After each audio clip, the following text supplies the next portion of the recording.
Hi ಎಲ್ರಿಗೂ ನಮಸ್ಕಾರ. Share market in Kannada ಚಾನೆಲ್ಗೆ ನಿಮಗೆ ಸ್ವಾಗತ. ಜುಲೈ 14ರ ಮಾರ್ಕೆಟ್ ಅಪ್ಡೇಟ್ನ ಅಬ್ಸರ್ವ್ ಮಾಡೋದಾದ್ರೆ ಮಾರ್ಕೆಟ್ನಲ್ಲಿ ಇವತ್ತು ವೀಕ್ನೆಸ್ ನೋಡೋದಕ್ಕೆ ಸಿಕ್ತು. ನಿಫ್ಟಿ 160 ಪಾಯಿಂಟ್ಗಳಷ್ಟು ಕರೆಕ್ಟ್ ಆಗಿದೆ. ನಿನ್ನೆ ರೀತಿಯಲ್ಲಿ ಇವತ್ತು ಕೂಡ ಗ್ಯಾಪ್ ಡೌನ್ ಓಪನಿಂಗ್ ನಿಫ್ಟಿಯಲ್ಲಿ ನೋಡೋದಕ್ಕೆ ಸಿಕ್ಕಿತ್ತು. ಹಾಗೆ 24,000 ಅರೌಂಡಲ್ಲಿ ನಿಫ್ಟಿ ಸಪೋರ್ಟನ್ನು ತಗೊಂಡು ಮತ್ತೆ ರಿಕವರ್ ಆಗುವ ಪ್ರಯತ್ನದಲ್ಲಿ ಇತ್ತು. ಬಟ್ ನಿನ್ನೆ ರೀತಿಯಲ್ಲಿ ಒಂದು ಪಾಸಿಟಿವ್ ಕ್ಲೋಸಿಂಗ್ ನೋಡೋದಕ್ಕೆ ಸಿಗಲಿಲ್ಲ. ಇವತ್ತು ನಿಫ್ಟಿಯ ಎಕ್ಸ್ಪೈರಿ ಕೂಡ ಇತ್ತು. ಸ್ವಲ್ಪ ವೊಲಟೈಲ್ ಟ್ರೇಡಿಂಗ್ ನೋಡೋದಕ್ಕೆ ಸಿಕ್ಕಿದೆ. ಸೆನ್ಸೆಕ್ಸ್ ಕೂಡ 0.7% ಇವತ್ತು ಕರೆಕ್ಟ್ ಆಗಿದೆ. ಬ್ಯಾಂಕ್ ನಿಫ್ಟಿಯಲ್ಲಿ 1%ಗೂ ಹೆಚ್ಚಿನ ವೀಕ್ನೆಸ್ ಇವತ್ತು ನೋಡೋದಕ್ಕೆ ಸಿಕ್ತು. ನಿಫ್ಟಿ ಐಟಿ ಇಂಡೆಕ್ಸ್ನಲ್ಲಿ ಕೂಡ 1% ಕರೆಕ್ಷನ್ ನೋಡೋದಕ್ಕೆ ಸಿಕ್ಕಿದೆ. ಸೊ ಐಟಿ ಸೆಕ್ಟರ್ನ ಕಂಪನಿಗಳು ಒಳ್ಳೆ ರಿಸಲ್ಟ್ಸನ್ನು ಡಿಕ್ಲೇರ್ ಮಾಡ್ತಿದ್ರು ಕೂಡ ಐಟಿ ಸ್ಟಾಕ್ಗಳಲ್ಲಿ ಇವತ್ತು ವೀಕ್ನೆಸ್ ನೋಡೋದಕ್ಕೆ ಸಿಕ್ತು. ನಿಫ್ಟಿ ಆಟೋ ಇಂಡೆಕ್ಸ್ ಕೂಡ 1.6% ಕರೆಕ್ಟ್ ಆಗಿದೆ. ಸೊ ಇರಾನ್ ಮತ್ತು US ನಡುವೆ ಕಾನ್ಫ್ಲಿಕ್ಟ್ ಏನಿದೆ ಅದಕ್ಕೆ ಮಾರ್ಕೆಟ್ ಸ್ಲೋ ಆಗಿ ಮತ್ತೆ ರಿಯಾಕ್ಷನ್ ಅನ್ನು ಕೊಡ್ತಿದೆ.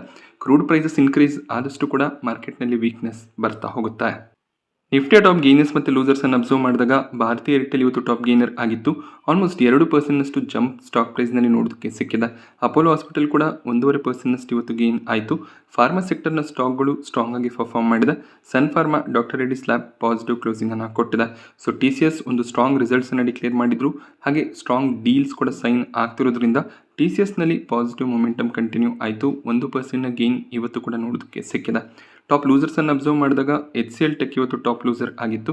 ನಿನ್ನೆ ಕಂಪನಿ ತಮ್ಮ Q1 ರಿಸಲ್ಟ್ಸ್ ಅನ್ನು ಡಿಕ್ಲೇರ್ ಮಾಡಿದ್ರು. ಸ್ಟ್ರಾಂಗ್ ರಿಸಲ್ಟ್ ನೋಡೋದಕ್ಕೆ ಸಿಕ್ಕಿತ್ತು. 12 ರೂಪಾಯಿ ಡಿವಿಡೆಂಡ್ ಕೂಡ ಅನೌನ್ಸ್ ಆಗಿತ್ತು. ಬಟ್ ಸ್ಟಿಲ್ ಸ್ಟಾಕ್ ಪ್ರೈಸ್ನಲ್ಲಿ 5% ಅರೌಂಡಲ್ಲಿ ಕರೆಕ್ಷನ್ ನೋಡೋದಕ್ಕೆ ಸಿಕ್ಕಿದೆ. ಸೊ ಬ್ರೋಕರೇಜಸ್ಗಳು ಒಳ್ಳೆ ರಿಸಲ್ಟ್ ಬಂದಿದ್ರು ಕೂಡ ಕೆಲವೊಂದಿಷ್ಟು ಕನ್ಸರ್ನ್ಸ್ಗಳನ್ನು ಮೆನ್ಷನ್ ಮಾಡಿದರೆ ಕ್ಲೈಂಟ್ ಸ್ಪೆಂಡಿಂಗ್ನ ಅರೌಂಡ್ನಲ್ಲಿ ಈಗಲೂ ಕೂಡ ಅನ್ಸರ್ಟಿನಿಟಿ ಇದೆ. ಸೊ ರೀಸೆಂಟಾಗಿ ಸಾಕಷ್ಟು ದೊಡ್ಡ ದೊಡ್ಡ ಡೀಲ್ಗಳನ್ನು HCL ಟೆಕ್ ಸೈನ್ ಮಾಡಿದರೆ ಬಟ್ ಮುಂದಿನ ದಿನಗಳಲ್ಲಿ ಆ ಡೀಲ್ ವಿನ್ಸ್ ಯಾವ ರೀತಿಯಲ್ಲಿ ಟರ್ನ್ ಔಟ್ ಆಗುತ್ತೆ, ಹಾಗೆ ಮುಂದಿನ ಕ್ವಾರ್ಟರ್ಗಳಲ್ಲಿ ಯಾವ ರೀತಿಯಲ್ಲಿ ಡೀಲ್ ವಿನ್ಸ್ಗಳನ್ನು ಡಿಕ್ಲೇರ್ ಮಾಡ್ತಾರೆ ಅದೆಲ್ಲ ಕೂಡ ಇಂಪಾರ್ಟೆಂಟ್ ಆಗುತ್ತೆ ಅಂತ ಹೇಳಿದ್ದಾರೆ. ಸೊ ಡಿಮ್ಯಾಂಡ್ ಕನ್ಸರ್ನ್ಸ್ ಇನ್ನೂ ಕೂಡ ಇದೆ ಅನ್ನೋದು ಬ್ರೋಕರೇಜ್ಗಳ ವ್ಯೂ ಆಗಿರುತ್ತೆ. ಸೊ ಸಿಟಿ ಕೂಡ ಸೆಲ್ ರೆಕಮೆಂಡೇಶನ್ ಕೊಟ್ಟಿದ್ದಾರೆ. JP ಮಾರ್ಗನ್ ಅಂಡರ್ ವೇಟ್ ಕಾಲನ್ನು ಕೊಟ್ಟಿದ್ದಾರೆ. ಜೆಫ್ರೀಸ್ನ ಕಡೆಯಿಂದ ಕೂಡ ಅಂಡರ್ ಪರ್ಫಾರ್ಮ್ ರೇಟಿಂಗ್ ನೋಡೋದಕ್ಕೆ ಸಿಗ್ತದೆ. ಅಂದರೆ HCL ಟೆಕ್ ಈಗೇನು ಪ್ರೈಸ್ನಲ್ಲಿ ಟ್ರೇಡ್ ಆಗ್ತದೆ ಅದರ ಪ್ರಕಾರವಾಗಿ ರಿಸಲ್ಟ್ ನೋಡೋದಕ್ಕೆ ಸಿಕ್ಕಿದೆ. ಹೆಚ್ಚಿನ ಒಂದು ಅಪ್ಸೈಡ್ನ ಪಾಸಿಬಿಲಿಟಿ ಇಲ್ಲ ಅನ್ನೋದು ಬ್ರೋಕರೇಜ್ಗಳ ವ್ಯೂ ಆಗಿರುತ್ತೆ. ಹಾಗೆ ಶ್ರೀರಾಮ್ ಫಿನಾನ್ಸ್ ಕೂಡ 3.5% ಅರೌಂಡಲ್ಲಿ ಕರೆಕ್ಟ್ ಆಯಿತು. HDFC ಲೈಫ್ ಕೂಡ 3% ಕರೆಕ್ಟ್ ಆಗಿದೆ. ಟಾಟಾ ಮೋಟಾರ್ಸ್ ಪ್ಯಾಸೆಂಜರ್ ವೆಹಿಕಲ್ನಲ್ಲಿ ಕೂಡ 2.5% ಡೌನ್ ಸೈಡ್ ನೋಡೋದಕ್ಕೆ ಸಿಕ್ತು. ಇಂಡಿಗೋನಲ್ಲಿ ವೀಕ್ನೆಸ್ ಕಂಟಿನ್ಯೂ ಆಗ್ತದೆ. ಕ್ರೂಡ್ ಆಯಿಲ್ನ ಪ್ರೈಸಸ್ ಜಂಪ್ ಆಗ್ತಿರೋದು ಇಂಡಿಗೋಗೆ ನೆಗೆಟಿವ್ ಆಗ್ತದೆ. 2.5% ಅರೌಂಡಲ್ಲಿ ಇಂಡಿಗೋ ಕರೆಕ್ಟ್ ಆಯಿತು. ಸೊ ಇನ್ನೊಂದು IT ಕಂಪನಿ IBM. ಸೊ ನ್ಯಾಸ್ಡ್ಯಾಕ್ನಲ್ಲಿ ಲಿಸ್ಟ್ ಆಗಿರುವಂಥ ಕಂಪನಿ ಆಗಿರುತ್ತೆ. ಸ್ಟಾಕ್ ಪ್ರೈಸ್ನಲ್ಲಿ ಒಂದೇ ದಿನ 25% ಅರೌಂಡಲ್ಲಿ ಕರೆಕ್ಷನ್ ನೋಡೋದಕ್ಕೆ ಸಿಕ್ಕಿದೆ. ಸೊ ಕ್ವಾರ್ಟರ್ಲಿ ರಿಸಲ್ಟ್ ಎಕ್ಸ್ಪೆಕ್ಟೇಷನ್ ರೀತಿಯಲ್ಲಿ ಬಂದಿಲ್ಲ. ಹಾಗೆ ಮುಂದಿನ ಕ್ವಾರ್ಟರ್ಗಳಲ್ಲಿ ಕೂಡ ಕನ್ಸರ್ನ್ಸ್ ಇರುತ್ತೆ ಅಂತ ಕಂಪನಿ ಸ್ಟೇಟ್ಮೆಂಟನ್ನು ಕೊಟ್ಟಿದ್ದಾರೆ. ಆಕ್ಸೆಂಚರ್ ಕೂಡ ಇದೇ ರೀತಿಯ ಸ್ಟೇಟ್ಮೆಂಟನ್ನು ಕೊಟ್ಟಿತ್ತು. ಸೊ IBMನ ಕಡೆಯಿಂದ ಕೂಡ ಅದೇ ರೀತಿಯ ಸ್ಟೇಟ್ಮೆಂಟ್ ನೋಡೋದಕ್ಕೆ ಸಿಕ್ಕಿದೆ. ಸೊ ಇವತ್ತು ನ್ಯಾಸ್ಡ್ಯಾಕ್ನಲ್ಲಿ ಸಾಕಷ್ಟು ಡೌನ್ ಸೈಡ್ನ ಎಕ್ಸ್ಪೆಕ್ಟೇಷನ್ ಇರುತ್ತೆ. ಇದರ ಒಂದು ಇಂಪ್ಯಾಕ್ಟ್ ನಾಳೆ ಇಂಡಿಯನ್ IT ಕಂಪನಿಗಳಲ್ಲಿ ಹೆಚ್ಚಾಗಿ ನೋಡೋದಕ್ಕೆ ಸಿಗ್ಬೋದು. ಸೊ ಇಂಡಿಯನ್ IT ಕಂಪನಿಗಳು ಕೂಡ ಇದಕ್ಕೆ ಮತ್ತೆ ನೆಗೆಟಿವ್ ಆಗಿ ರಿಯಾಕ್ಷನನ್ನು ಕೊಡ್ಬೋದು. ಈಗೇನು ಕಳೆದ 3-4 ಟ್ರೇಡಿಂಗ್ ಸೆಷನ್ಸ್ಗಳಲ್ಲಿ ಸ್ಟ್ರಾಂಗ್ ಮೊಮೆಂಟಮ್ ಬಂದಿತ್ತು. ಸೊ ಮತ್ತೆ ಅಷ್ಟೇ ಕರೆಕ್ಷನ್ IT ಸ್ಟಾಕ್ಗಳಲ್ಲಿ ನೋಡೋದಕ್ಕೆ ಸಿಗ್ಬೋದು. ಇವತ್ತು ಕೆಲವು ಅದಾನಿ ಗ್ರೂಪ್ನ ಸ್ಟಾಕ್ಗಳಲ್ಲಿ ಒಳ್ಳೆ ಒಂದು ಮೊಮೆಂಟಮ್ ನೋಡೋದಕ್ಕೆ ಸಿಕ್ಕಿದೆ. Adani green, Adani power, Adani total gas ಎಲ್ಲ ಸ್ಟಾಕ್ಗಳು ಸ್ಟ್ರಾಂಗ್ ಆಗಿ ಟ್ರೇಡ್ ಆಗಿದೆ. ಇದಕ್ಕೆ ರೀಸನ್ ಈ 4 ಅದಾನಿ ಗ್ರೂಪ್ನ ಕಂಪನಿಗಳಲ್ಲಿ ಮ್ಯೂಚುವಲ್ ಫಂಡ್ಗಳು ಒಳ್ಳೆ ಇನ್ವೆಸ್ಟ್ಮೆಂಟನ್ನು ಮಾಡಿದರೆ, ಸ್ಟೇಕನ್ನು ಇನ್ಕ್ರೀಸ್ ಮಾಡಿದ್ದಾರೆ. ಸೊ ಇದು ಖಂಡಿತವಾಗ್ಲೂ ಪಾಸಿಟಿವ್ ಸೈನ್ ಆಗಿರುತ್ತೆ. ಯೂಶಲಿ FIIs ಕಡೆಯಿಂದ ಒಳ್ಳೆ ಒಂದು ಇನ್ವೆಸ್ಟ್ಮೆಂಟ್ ಅದಾನಿ ಗ್ರೂಪ್ನ ಕಂಪನಿಗಳಲ್ಲಿ ಬರುತ್ತೆ. ಬಟ್ ಈಗ ಬಿಸ್ನೆಸ್ ಅಪ್ಡೇಟ್ಸ್ಗಳು, ಫಂಡ್ ರೈಸ್ನ ನ್ಯೂಸ್ನಿಂದ ಈ ಅದಾನಿ ಸ್ಟಾಕ್ಗಳಲ್ಲಿ ಮ್ಯೂಚುವಲ್ ಫಂಡ್ಗಳು ಕೂಡ ಹೆಚ್ಚಾಗಿ ಇನ್ವೆಸ್ಟ್ಮೆಂಟನ್ನು ಮಾಡ್ತಿದ್ದಾರೆ. ಇದು ಇನ್ವೆಸ್ಟರ್ ಸೆಂಟಿಮೆಂಟನ್ನು ಇನ್ನಷ್ಟು ಸ್ಟ್ರೆಂಥನ್ ಮಾಡುತ್ತೆ. ಬಯೋಕಾನ್ ಸ್ಟಾಕ್ ಪ್ರೈಸ್ನಲ್ಲಿ ಇವತ್ತು 8% ಅರೌಂಡಲ್ಲಿ ಜಂಪ್ ನೋಡೋದಕ್ಕೆ ಸಿಕ್ತು. ಮೈಲಾನ್ ಅನ್ನುವಂಥ ಕಂಪನಿ ತಮ್ಮ 9% ಸ್ಟೇಕ್ ಏನಿದೆ ಅದನ್ನು ಕಂಪ್ಲೀಟಾಗಿ ಸೆಲ್ ಮಾಡಿ ಎಕ್ಸಿಟ್ ಆಗ್ತಾರೆ ಅನ್ನುವಂಥ ನ್ಯೂಸ್ ಇದೆ.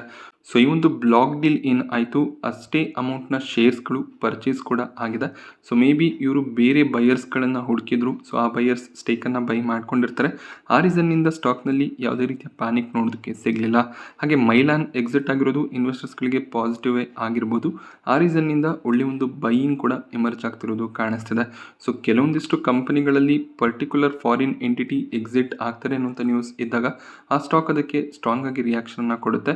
ಮೇ ಬಿ ಡೊಮೆಸ್ಟಿಕಲ್ ಹೋಲ್ಡಿಂಗ್ ಇನ್ಕ್ರೀಸ್ ಆಗುತ್ತೆ ಅನ್ನುವಂಥ ರೀಸನ್ ಕೂಡ ಆಗಿರ್ಬೋದು.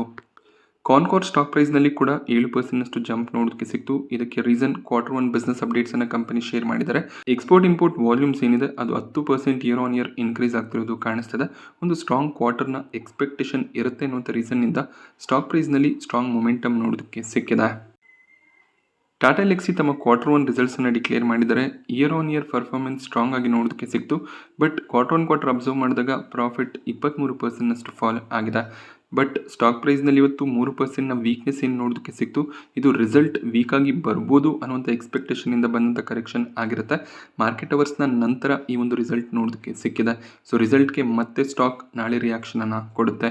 Year on year performance strong ಆಗಿತ್ತು. ಬಟ್ ಕ್ವಾರ್ಟರ್ ಅಷ್ಟು ಸ್ಟ್ರಾಂಗ್ ಪರ್ಫಾರ್ಮೆನ್ಸ್ ಬಂದಿಲ್ಲ. ಸೊ ಈ ಒಂದು ಕ್ವಾರ್ಟರ್ನಲ್ಲಿ 171 ಕೋಟಿಯ ಪ್ರಾಫಿಟ್ ಡಿಕ್ಲೇರ್ ಆಗಿದೆ. ಲಾಸ್ಟ್ ಕ್ವಾರ್ಟರ್ನಲ್ಲಿ 220 ಕೋಟಿಯ ಪ್ರಾಫಿಟ್ಸ್ ಬಂದಿತ್ತು. ಜೂನ್ 2025ರಲ್ಲಿ 144 ಕೋಟಿಯಷ್ಟು ಪ್ರಾಫಿಟ್ಸ್ ಮಾತ್ರ ಇತ್ತು. ಸೊ ಕಳೆದ 3 ಕ್ವಾರ್ಟರ್ಗಳಿಗೆ ಕಂಪೇರ್ ಮಾಡಿದಾಗ ಮಾರ್ಚ್ ಕ್ವಾರ್ಟರ್ನಲ್ಲಿ 220 ಕೋಟಿಯ ಪ್ರಾಫಿಟ್ಸ್ ಬಂದಿತ್ತು. ಸ್ವಲ್ಪ ರಿಕವರಿ ಬರ್ಬೋದು ಅನ್ನೋಂಥ ಎಕ್ಸ್ಪೆಕ್ಟೇಷನ್ ಇತ್ತು. ಬಟ್ ಈ ಕ್ವಾರ್ಟರ್ನಲ್ಲಿ ಸ್ವಲ್ಪ ಪ್ರಾಫಿಟ್ ಡ್ರಾಪ್ ಆಗಿದೆ. Year on year performance strong ಆಗಿರೋದು ಸ್ಟಾಕ್ ಪಾಸಿಟಿವ್ ಆಗಿ ರಿಯಾಕ್ಟ್ ಮಾಡೋದಕ್ಕೆ ಕಾರಣ ಆಗ್ಬೋದು. NBCC 4 ಡಿಫ್ರೆಂಟ್ ಆರ್ಡರ್ಗಳನ್ನು ಪಡ್ಕೊಂಡಿದೆ. ಟೋಟಲ್ 501 ಕೋಟಿಯ ಆರ್ಡರ್ NBCC ಕಂಪನಿಗೆ ಸಿಕ್ಕಿದೆ. ಇದು ಖಂಡಿತವಾಗ್ಲೂ ಪಾಸಿಟಿವ್ ನ್ಯೂಸ್ ಆಗಿರುತ್ತೆ. ಬಟ್ ಇವತ್ತು ಸ್ಟಾಕ್ ಅದಕ್ಕೆ ಪಾಸಿಟಿವ್ ಆಗಿ ರಿಯಾಕ್ಟ್ ಮಾಡಲಿಲ್ಲ. 3.5% ಅರೌಂಡಲ್ಲಿ ನೆಗೆಟಿವ್ ರಿಯಾಕ್ಷನ್ಸ್ ಬಂದಿದೆ. ಬಟ್ ಆರ್ಡರ್ಸ್ ಖಂಡಿತವಾಗ್ಲೂ ಲಾಂಗ್ ಟರ್ಮ್ಗೆ ಪಾಸಿಟಿವ್ ಆಗುತ್ತೆ. PC jeweller company fund raising ಅನ್ನು ಮಾಡ್ತೀವಿ ಅಂತ ಹೇಳಿದರೆ. ಸೊ ಬೋರ್ಡ್ ಮೀಟಿಂಗ್ ಜುಲೈ 16ಕ್ಕೆ ಇರುತ್ತೆ. ಸೊ QIP ಮೂಲಕ ಈ ಒಂದು ಫಂಡ್ ರೈಸಿಂಗ್ ಆಗುತ್ತೆ. ಇನ್ಸ್ಟಿಟ್ಯೂಷನ್ಸ್ಗಳಿಗೆ ಶೇರ್ಸ್ಗಳನ್ನು ಇಶ್ಯೂ ಮಾಡಿ ಇವರು ಫಂಡ್ ರೈಸಿಂಗ್ ಅನ್ನು ಮಾಡ್ತಾರೆ. ಸೊ QIP ಅಂದಾಗ ಮಾರ್ಕೆಟ್ ಪ್ರೈಸ್ ಏನಿದೆ ಅದಕ್ಕಿಂತ ಕಡಿಮೆ ಪ್ರೈಸ್ನಲ್ಲಿ ಶೇರ್ಸ್ಗಳನ್ನು ಅಲಾಟ್ ಮಾಡಬೇಕಾಗುತ್ತೆ. ಸೊ ಸ್ಟಾಕ್ ಇದಕ್ಕೆ ಸ್ವಲ್ಪ ಮಟ್ಟಿಗೆ ನೆಗೆಟಿವ್ ಆಗಿ ರಿಯಾಕ್ಟ್ ಮಾಡ್ಬೋದು. ಬಟ್ ಫಂಡ್ ರೈಸಿಂಗ್ ಯೂಶಲಿ ಕಂಪನಿಗೆ ಪಾಸಿಟಿವ್ ಆಗಿರುತ್ತೆ. IPOಗಳ ವಿಚಾರಕ್ಕೆ ಬಂದಾಗ ಕುಸುಮ್ಗರ್ನಲ್ಲಿ ಗ್ರೇ ಮಾರ್ಕೆಟ್ ಪ್ರೀಮಿಯಂ ಸ್ಟ್ರಾಂಗ್ ಆಗಿದೆ. 155 ರೂಪಾಯಿಯ ಪ್ರೀಮಿಯಂ ಕಾಣಿಸ್ತದೆ. ನಾಳೆ ಕುಸುಮ್ಗರ್ ಮಾರ್ಕೆಟ್ನಲ್ಲಿ ಲಿಸ್ಟ್ ಆಗುತ್ತೆ. ಒಂದು ಸ್ಟ್ರಾಂಗ್ ಲಿಸ್ಟಿಂಗ್ನ ಎಕ್ಸ್ಪೆಕ್ಟೇಷನ್ ಇರುತ್ತೆ. ಅಲಾಟ್ಮೆಂಟ್ ಸಿಕ್ಕಿದ್ರೆ ಸ್ವಲ್ಪ ಶೇರ್ಸ್ಗಳನ್ನು ಸೆಲ್ ಮಾಡಿ ಪ್ರಾಫಿಟ್ಸನ್ನು ಬುಕ್ ಮಾಡ್ಕೊಳ್ಳೋದು ಬೆಟರ್ ಆಗುತ್ತೆ. ಸೊ ಮಾರ್ಕೆಟ್ನಲ್ಲಿ ಅನ್ಸರ್ಟಿನಿಟಿ ಇದೆ. IPO ಲಿಸ್ಟ್ ಆದಮೇಲೆ ಸಡನ್ ಆಗಿ ಪ್ರಾಫಿಟ್ ಬುಕ್ಕಿಂಗ್ಸ್ ಬರ್ಬೋದು. ಹಾಗೆ ಲೇಸರ್ ಪವರ್ ಆ್ಯಂಡ್ ಇನ್ಫ್ರಾ ಒಳ್ಳೆ ಒಂದು ಸಬ್ಸ್ಕ್ರಿಪ್ಷನ್ನ ಪಡ್ಕೊಂಡಿತ್ತು. ಗ್ರೇ ಮಾರ್ಕೆಟ್ ಪ್ರೀಮಿಯಂ ಕೂಡ ಸ್ಟ್ರಾಂಗ್ ಆಗಿದೆ. 43 ರೂಪಾಯಿಯ ಪ್ರೀಮಿಯಂ ನೋಡೋದಕ್ಕೆ ಸಿಗ್ತದೆ. ಸೊ 21% ಅರೌಂಡಲ್ಲಿ ಲಿಸ್ಟಿಂಗ್ ಇನ್ನ ಎಕ್ಸ್ಪೆಕ್ಟೇಷನ್ ಇದೆ. ಸೊ ಈ ಒಂದು IPO ಅಲಾಟ್ಮೆಂಟ್ ಸ್ಟೇಟಸ್ ಇವತ್ತು ಸಂಜೆ ಅಥವಾ ನಾಳೆ ಬೆಳಿಗ್ಗೆ ಅಷ್ಟರಲ್ಲಿ ಬರುತ್ತೆ. ಇವತ್ತು 2 IPOಗಳು ಸಬ್ಸ್ಕ್ರಿಪ್ಷನ್ಗೆ ಓಪನ್ ಆಯಿತು. ಮೊದಲನೇದಾಗಿ ಆಲ್ಫೈನ್, ಇದೊಂದು ಟೆಕ್ಸ್ಟೈಲ್ ಬೇಸ್ಡ್ ಕಂಪನಿ ಆಗಿರುತ್ತೆ. ಮೊದಲನೇ ದಿನ QIB ಕ್ಯಾಟಗರಿ 1 ಟೈಮ್ ಸಬ್ಸ್ಕ್ರೈಬ್ ಆಗಿದೆ. ರಿಟೇಲ್ ಕ್ಯಾಟಗರಿಯಲ್ಲಿ 0.3% ಅರೌಂಡಲ್ಲಿ ಸಬ್ಸ್ಕ್ರಿಪ್ಷನ್ ಬಂದಿದೆ. ಬಟ್ ಹೆಚ್ಚಿನ ಒಂದು ಗ್ರೇ ಮಾರ್ಕೆಟ್ ಪ್ರೀಮಿಯಂ ಕಾಣಿಸ್ತಿಲ್ಲ. ಕೇವಲ ಪ್ರತಿ ಲಾಟ್ನ ಮೇಲೆ 700 ರೂಪಾಯಿ ಪ್ರಾಫಿಟ್ನ ಎಕ್ಸ್ಪೆಕ್ಟೇಷನ್ ಕಾಣಿಸ್ತದೆ.